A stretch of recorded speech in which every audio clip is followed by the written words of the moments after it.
Well, it's likely you or someone you know has had COVID recently. The cases are on the rise, fueled by highly contagious Omicron subvariants. And boosters don't seem to be preventing many people from getting sick multiple times.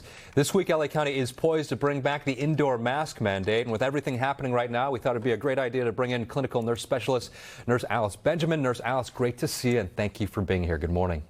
Good morning. Thanks for having me.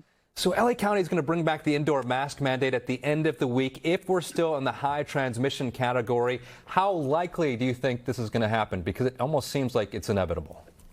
I'm going to agree with you. It's very likely that it's going to happen. And if not the end of this week, perhaps next week, but sometime, some week before the end of the year.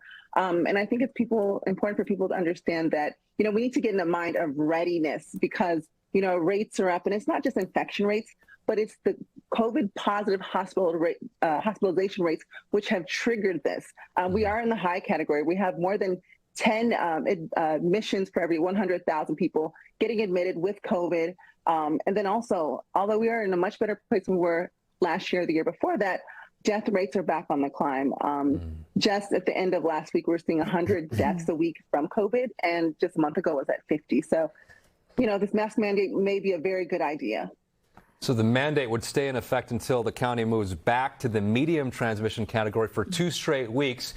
We've talked about it this morning. Hospitalizations did drop over the weekend. Do you feel like, is there any hope that this mandate would be short-lived if it is enacted?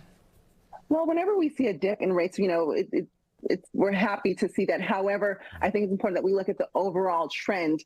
So if a mask mandate were to be put in place, it may be short-lived, but, just like last year, mandates were on, then they were off again, on again, off again. And I think people just need to be ready for these ebbs and flows because it's very unpredictable, especially with these very hyper contagious variants that are out there. And you guys got to remember, when we're looking at this data, it's already behind us. So we're already behind the 8 ball a little bit when we're looking at this data. So if a mask mandate is put in, I don't want people to get, discouraged. I think it's real important to keep us safe.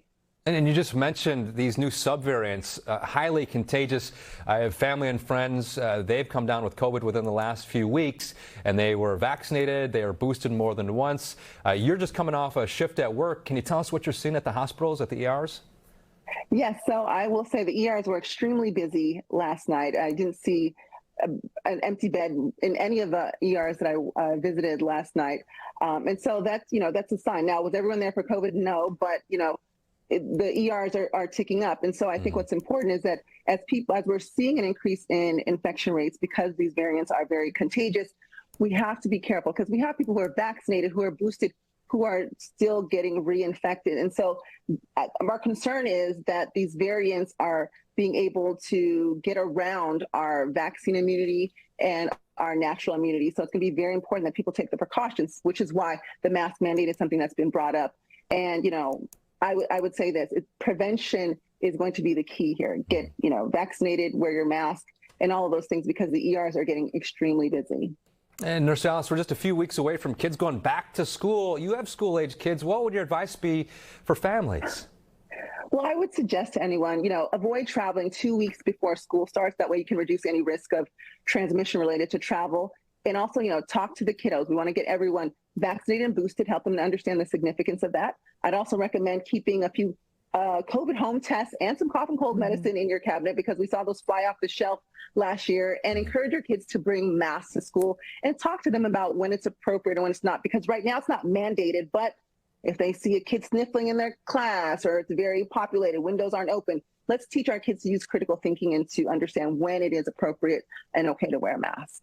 All right, Nurse Alice Benjamin, thank you for your insight and for your advice this morning. We appreciate it. Great to see you, and hopefully you get some rest after coming off that shift overnight. I will. Thanks. Be safe, everyone. All right. Thank you.